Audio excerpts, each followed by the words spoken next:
అయ్యగారు వందనాలు. రాజు తెనాలి నుండి. మనకు పుట్టుకతో అహం అనే కేంద్రం ఉండదా? విశ్వాసులో గాని, అవిశ్వాసులో గాని నేను స్వయం స్పృహ కేంద్రాలు ఎన్ని ఉంటాయి? నూతన జన్మ మనలో జరిగినప్పుడు కొత్త జీవం మానవాత్మలో పుడుతుందని మహిమ ప్రపంచం అనే గ్రంథంలో చెప్పారు. దేవుని మూలముగా పుట్టినవాడు అనే మాట ఉన్నది. పుట్టినవాడు ఎవరు? మన ఆత్మలో కొత్తగా జన్మించిన ప్రాణమును నవీన పురుషుడు లేక నూతన సృష్టి అని లేఖనం పిలుస్తోందా? మన ఆత్మలో క్రొత్తగా జన్మించిన ప్రాణమును దేవుడు అని అనవచ్చా? అనకూడదు. దేవుడు సృష్టించిన నూతన వ్యక్తి మనలో ఉన్న నూతన జీవం ఏదైతే ఉందో ఆ సృష్టికర్త అయిన దేవుడు మనలో చేసిన నూతన సృష్టి అది, కానీ దాన్ని దేవుడు ఎలాగంటాము? తర్వాత అహం అనేది పుట్టినప్పుడు ఉండదా అంటున్నారు. 100% ఉంటుంది. ఓకే. చిన్న పిల్లలు వాళ్ళు ఏదైనా ఆడుకుంటుంటే చేసుకుంటుంటే మాటలే రావు, ఏం రావు. మనం ఆ బొమ్మ లాక్కుంటే నాదేం తీసేసుకుంటారు. రాని మాటలు రాని మనిషి ఇంకేదేదో శబ్దాలతో, వ్యక్తీకరణ, ఎక్స్ప్రెషన్తో వాళ్ళ అమ్మకి కంప్లైంట్ ఇస్తుంది. ఆ పాప అమ్మ అమ్మ తీసుకుంటుందని చెప్తుంది. నాది నాది. చిన్న చిన్న పిల్లలను కొన్నిసార్లు ఎత్తుకొని వాళ్ళ చెవి కమ్మలో అదో నాది నాది అంటారు. కనుక నేను అంటూ ఒక ప్రత్యేక వ్యక్తిని, నాకంటూ ఒకటి ఉండాలి, ఇది నా సొంతము అనే స్పృహ ఊహ తెలిసినప్పుడు, ఊహ తెలియక ముందు నుండి ఉంటుంది. అది మనం పెరిగే కొద్దీ ఇంకా డెవలప్ అవుతూ ఉంటుంది, ఇంకా పరిపక్వ దశలోకి వస్తుంటుంది. అది బాగా వికృత రూపం దాల్చి ఆ అహాన్ని సాటిస్ఫై చేసుకోవడానికి అవసరమైతే ఒక మనిషిని చంపేయాలి అనే ద్వేషం అంతగా వికృత రూపం దాలుస్తుంది. అది పెద్దవాళ్ళమయ్యేదాకా అవసరం లేదు. నాకు బాగా తెలిసిన వాస్తవ జీవిత సంఘటనలు ఏంటంటే, ఎన్నో కుటుంబాలు, నాకు వేల కుటుంబాలతో పరిచయం కదా. ఒక బాబు పుట్టాడు, వాడు 3 సంవత్సరాలు వయసు ఉన్నప్పుడు ఇంకో చెల్లి పుట్టింది వాడికి. అందరూ ఆ కొత్తగా పుట్టిన పాప మీదనే కాన్సన్ట్రేషన్ ఉంటుంది కదా. అవును, దృష్టి ఆ పాప మీదనే. ఆ పాపకు బుజ్జి బుజ్జి గౌన్లు తొడుగుతారు, ఆమెనే ఎప్పుడు చూస్తుంటారు. ఏడ్చి అందరూ నేర్చుకుంటానంట. ఇంటిల్లిపాది ఆ చిన్న పసిగుడ్డు వైపే, ఆ పసికందు వైపే దృష్టి పెడతారు. ఈ 3 ఏళ్ల చిన్నవాడు నెగ్లెక్టెడ్గా ఫీల్ అవుతాడు. మొన్నటిదాకా అందరూ నన్నే ఎత్తుకున్నారు, నన్నే ముద్దు పెట్టుకున్నారు, ఇప్పుడు ఈ చెల్లిని బుద్ధి పెట్టుకుంటున్నారు, నన్ను అసలు పట్టించుకోవట్లేదు అని వాడు లోపల రగిలిపోయి నాకు తెలుసు బాగా. ఇది జరగగా కూడా నేను చాలా ఇళ్లలో చూశాను. ఆ మంచం మీద ఉన్న పాపని ఎవరు లేని టైం చూసేవాడు మంచం మీద తోసేస్తాడు. అది కింద వాడు బేరు అని ఏడుపు అందుకుంటుంది. ఇంట్లో పెద్దలు పరిగెత్తుకొచ్చారు, ఎట్లా పడిపోయింది పాప, ఎలా పడిపోయింది, నిద్రపోయింది కదా అంటే వాడు మూలకు నిలబడి దొంగ చూపులు చూస్తుంటాడు. ఇలా నువ్వు తోసావా చెల్లిని అంటూ, తోసాను అంట.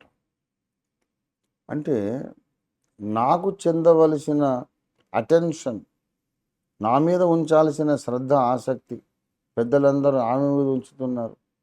నా స్థానం నేను కోల్పోతున్నా కదా, నా స్థానం పోగొట్టుకుంటున్నాను. ఇప్పుడు ఇంపార్టెంట్ కాదు వీళ్ళకి. దీనికి కారణం ఇదే. ఆ కోపము, ద్వేషం ఎలా వ్యక్తం చేయాలో తెలియక తోసేస్తాం. కొంతమంది పిల్లలు ఇలాగా తర్వాత పుట్టిన పిల్లలను గిల్లేస్తుంటారు, ఉన్నటువంటి బేరమని ఏడుపెత్తుకుంటారు, వీడు గిల్లాడు. ఇలాంటివి నేను కొన్ని వేల సంఘటనలు చూశాను. కాబట్టి నేను ముఖ్యం, నా ఇష్టం ముఖ్యం, నా గౌరవం, అందరి ముందు నేను ఇంపార్టెంట్గా ఉండడం ముఖ్యం. దీనికి అడ్డొచ్చిన వాళ్ళని ఏదో చేసేయాలి అనే ఈ ద్వేషము కూడినటువంటి ఆదాము మనస్తత్వం, కయ్యను మనస్తత్వం ప్రతి మనిషిలో ఉంటుంది. అది పసికొండలుగా ఉన్నప్పుడే ఉంటుంది, పెద్దోళ్ళు అయినాక ఇంకా డేంజరస్గా మారిపోతుంది. ఆదాము హవ్వలు పండు తినక ముందు ఇలాంటి సిచ్యువేషన్ ఏం లేదు, ఇట్లా ఉండదు పాపం. అప్పుడు ఎట్లా ఉంటారు? అసలు స్వచ్ఛమైనటువంటి పరిశుద్ధమైన హృదయాలు వాళ్ళవి. స్వార్థము, అహం అనేది ఏమాత్రము లేదు. ఉమ్, దేవుని వంటి మనస్తత్వం వాళ్ళకి. అప్పుడు ఏంటంటే అవతల వాళ్ళ ఇంపార్టెన్సే ముఖ్యం, ఉమ్, అవతల వాళ్ళ సుఖమే ముఖ్యం, వాళ్ళ ఘనతనే ముఖ్యం. ఉమ్, అలాంటి మనస్తత్వంతో దేవుడు సృష్టించాడు. అది పోయి ఎంత రివర్స్ అయిపోయి ఉమ్, దాన్ని మళ్ళీ సెటరైట్ చేయడానికే ఈ విమోచన కార్యక్రమం దేవుడు చేస్తున్నాడు. ఉమ్. అంటే ఇప్పుడు పండు తినడం వల్ల ఒక పాపం ప్రవేశించడం అంటే సార్ ఎన్ని వచ్చినాయి సార్ ఇప్పుడు ఇట్లా చూసుకుంటే పోతే మారల్గా, నైతికంగా నైతిక విలువలు డ్యామేజ్ అయిపోయింది. ఉమ్, ఆధ్యాత్మికంగా దేవుడి నుంచి కనెక్షన్ కట్ దిగిపోయింది. అయిపోయింది. ఆ, తర్వాత ఈ దశలో పరలోకంలో స్థానం ఉండదు కనుక ఒకటే రెండో ఆప్షన్ ఉన్నది, ఏంటంటే అగ్నిగుండంలో యుగ యుగాలు పడడం. ఉమ్, ఇలాగా నరకానికి వెళ్ళడమే తప్ప వేరే గతి లేని మనుషులు దేవుడి నుంచి కట్ ఆఫ్ అయినోళ్ళు కలిసి ఒక గ్రహం మీద ఉన్నప్పుడు ఒకరినొకరు ద్వేషించుకోవడము, గాయపరచుకోవడం, హింసించుకోవడం ప్రమాదభరితమైన ప్రపంచంగా మారిపోయింది. ఆ ఒక్క చిన్న పొరపాటుతో ఉమ్, సోషల్ డ్యామేజ్, ఇండివిజువల్గా మారల్ డ్యామేజ్, స్పిరిచువల్ డ్యామేజ్, ఉమ్, అన్ని డ్యామేజ్లే. ఆ పాప అహం పెరిగిపోయింది, పాప నియమం లోపల ఉన్నది. దీని ద్వారా ఇప్పుడు జయించలేని స్థితి, పాపం మీద జయించలేని స్థితి వచ్చేసింది. ఉమ్, సమాజంలో శాంతి ఇప్పుడు అసాధ్యమైపోయింది. ఉమ్, మనలో మనకు అంతరంగంలో సమాధానం కూడా అసాధ్యమైంది. అసాధ్యమే. అంత డ్యామేజ్ అయింది ఒక చిన్న పొరపాటు. అంటే ఈ విషయము ఇంత పెద్ద డ్యామేజ్ అవుతుంది ఈ పండు తింటే అనే విషయం ఆదాము హవ్వకు చెప్పలేదా? హవ్వకు ఇంత విపులంగా చెప్పుండకపోవచ్చు, కానీ దేవుడు ఆదాముకు చెప్పాడు. ఆదాముకు తెలుసు, ఆదాముకు తెలుసు, అందుకని జాగ్రత్త పడ్డాడు. కానీ హవ్వ ఎందుకు మరి అంత నిర్లక్ష్యంగా ఉండిందని? అమాయకురాలు, నేను మోసపోయాను, వాడు నన్ను మోసం చేశాడని చెప్పింది కదా. అంటే 100 సంవత్సరాలు అనుకుంటే సార్, 100 సంవత్సరాల్లో దీని గురించిన డిస్కషనే రాలేదా వీళ్ళ మధ్యలో? వచ్చింది. వాడు సైతాన్ని ఎక్స్పర్ట్ కదా మోసం చేయటం. ఒకవేళ ఆమెకు తెలిసినా సరే వాడు ఇంకా వాని ఆర్గ్యుమెంట్ ఎలాగుంటుందంటే, ఈ చెట్టు పేరేంటమ్మా? మంచి చెడ్డల తెలివినిచ్చే వృక్షము. ఈ పండు తినొద్దు అన్నాడంటే నీకు మంచిదో చెడోదో తెలియవద్దని కదా దేవుని ఉద్దేశము అని అంటాడు. ఒకవేళ నిజంగా ఇది డ్యామేజ్ చేసే వృక్షం అయితే వికారంగా ఉండాలి. ఇంత అందంగా ఎందుకున్నది? దీన్ని సృష్టించినోడు దేవుడే కదా, నేనైతే కాదు కదా. మరి ఇంత సుందరంగా ఎందుకు చేశాడు దాన్ని? సుందరంగా ఉన్నదంటే అది హానికరమైంది కాదు. మంచి చెడ్డ తెలివిని దేవునికి ఉన్నది. అది మంచిది చెడ్డ గ్రహించే జ్ఞానము దేవునికి ఉన్నది. ఆ జ్ఞానమే నీకు రావద్దని ఆయన అడ్డుకుంటున్నాడు అంతే. మీరు తినైతే చూడండి, తిను దినమున చచ్చదమన్నాడు, మీరు చావనే చావరు. అప్పుడు నన్ను అడగండి అంటే నిజంగానే మరి ఆ దినమైతే వాళ్ళు చావలేదు. తర్వాత దేవుడే సాక్ష్యం ఇచ్చాడు, మంచి చెడ్డలు ఎరుగునట్లు ఇదిగో ఆదాము మనలో ఒకని వంటి వాడాయను. మీరు దేవతల వలె ఉందురు అని సైతాన్ గాడు అన్నాడు. ఇప్పుడు నాలాగా అయిపోయేవరను అని దేవుడు కూడా అన్నాడు. సైతాను మనిషిని మోసం చేయడంలో చాలా ప్రవీణుడు, ఎక్స్పర్ట్. అసలు ముఖ్యమైన విషయం ఇక్కడ ఏంటంటే హవ్వ తాను సొంతగా వాడితో ఇంటరాక్షన్ చేయడమే తప్పు. వాడు ఏమడిగాడు? దేవుడు మీతో చెప్పానా అని అన్నప్పుడు దేవుడు ఏం చెప్పాడో ఆ ఆజ్ఞ దేవుడు ఇచ్చినప్పుడు నేను ఇంకా పుట్టలేదు బాబు, నేను ఉనికిలోకి రాలే, మా ఆయన ఒక్కడే ఉన్నాడు. దేవుడు ఏం చెప్పాడని అడుగుతున్నావు కదా, ఎవరికి చెప్పాడు? ఆయన్ని పిలుద్దాం, ఆగు నువ్వు కూర్చో అని. ఏమండి ఎవరో కొత్త ఆయన వచ్చాడు, దేవుడు ఏం చెప్పాడని అడుగుతున్నాడు. ఏమి చెప్పాడు దేవుడు? మీరే కదా విన్నది, వచ్చి వీడికి చెప్పండి అని అడిగితే అసలు కథే వేరుగా నడిచేది. ఆదాము వస్తే వీడుంటాడా? ఎప్పుడో పారిపోడు. కనుక follow the leader, leader is leader. హవ్వను దేవుడు ఎందుకు చేశాడు? ఆదాము ఏదైనా చేస్తుంటే నువ్వు సాటి అయిన సహాయంగా ఉండవమ్మా అని చేశాడు తప్ప నువ్వు స్టీరింగ్ నీ చేతిలోకి తీసుకోమని చేయలేదు. అక్కడ ఆమె పప్పులో కాలేసింది, సైతానికి దొరికిపోయింది. సర్పము నన్ను మోసపుచ్చిందని చెప్పింది. స్త్రీ మోసపరచబడి అపరాధంలో పడెను, ఆదాము మోసపరచబడలేదని పౌలు రాశాడు. సరే, ఇప్పుడు లేని వార్తలు పుట్టించుట, వక్రముగా తిప్పుట, కలిపి చెరుపుట అనేది ఇదంతా కూడా సాతాను లక్షణం కదా. సాతాను పుట్టించినటువంటి ఆలోచన విధానమే అదంతా కూడా. అవును. అయితే మరి హవ్వ సాతానుతో మాట్లాడుతున్నప్పుడు ఇది తినొద్దు, దీన్ని ముట్టొద్దు అని కూడా చెప్పింది కదా. అప్పటికి లేని వాటిని కల్పించాలి అనేది ఆమె ఉద్దేశం కాదు. ఉమ్, దేవుడు చెప్పగా ఆమె స్వయాన వినలేదు కదా. ఉమ్. అంటే ఆదాం చెప్పగా విన్నది కదా.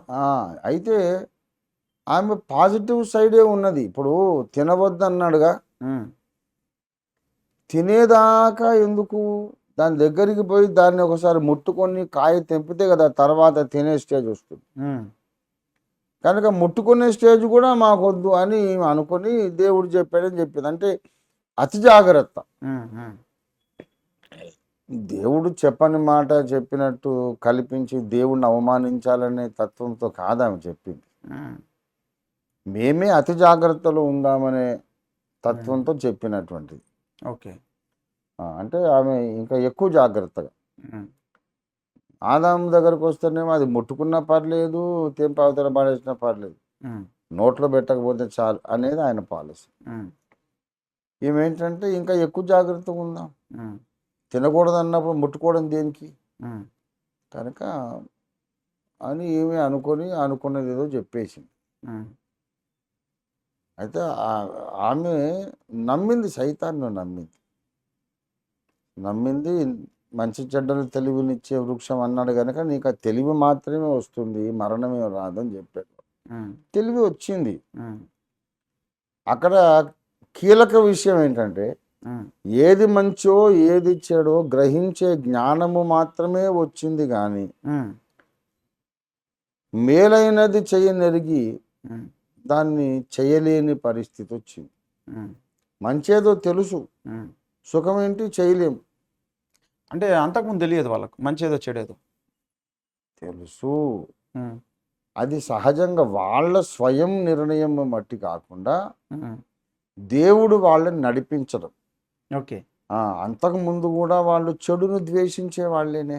ఉమ్, ఉమ్, అంతకుముందు కూడా పరిశుద్ధతను ప్రేమించే వాళ్ళే కదా. ఉమ్, అయితే దేవుని జీవం వాళ్ళ లోపలికి ప్రవహిస్తాం. ఉమ్, ఇప్పుడు సపరేట్ అయిపోతే వీళ్ళ గవర్నమెంట్ వీళ్ళకి వచ్చిన తర్వాత ఉమ్, ఇప్పుడు వాళ్ళ డిస్క్రిప్షన్ని బట్టి ఎప్పుడు ప్రతిసారి తీర్మానం చేయాలి. ఇప్పుడు ఫర్ ఎగ్జాంపుల్ ఆత్మవశుడు అయిన వాడు ఉన్నాడు సార్.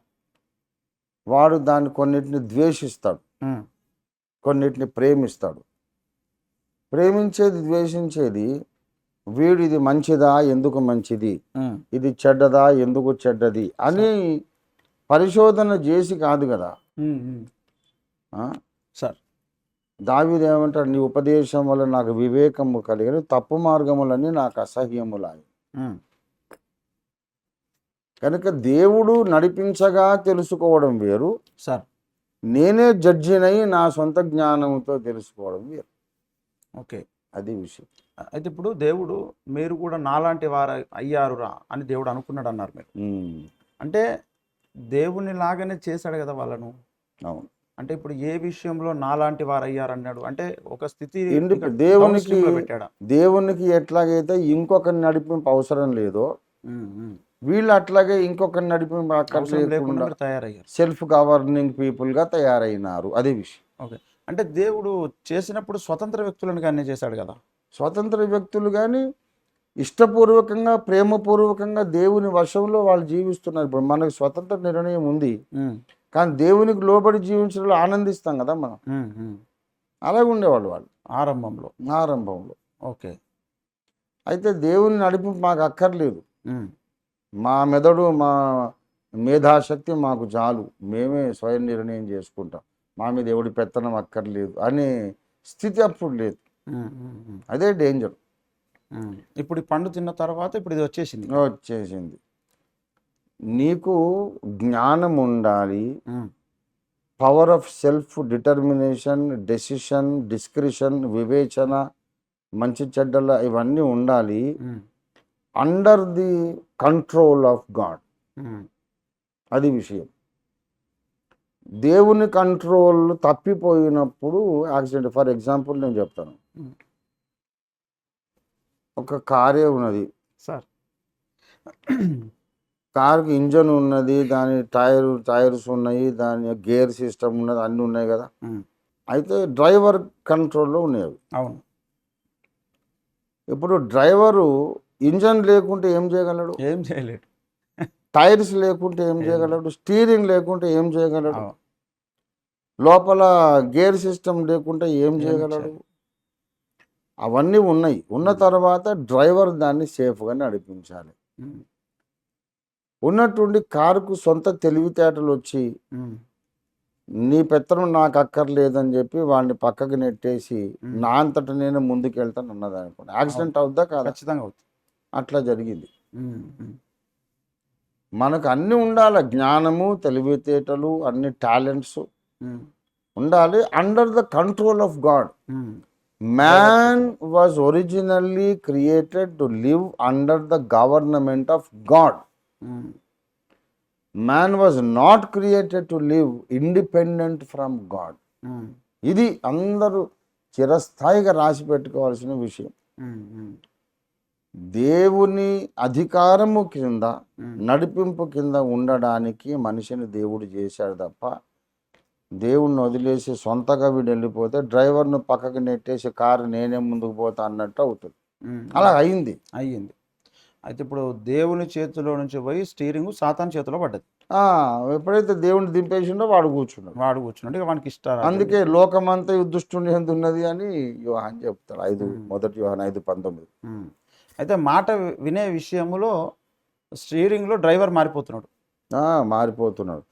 అందుకే మనందరినీ అవిధేయులైన వారిని ఇప్పుడు ప్రేరేపించు శక్తికి అధిపతి సైతాన్, వాని మాట విని బ్రతికాం మనం అవిధేయత కుమారులము, అవిధేయత పిల్లలం అంటాడు.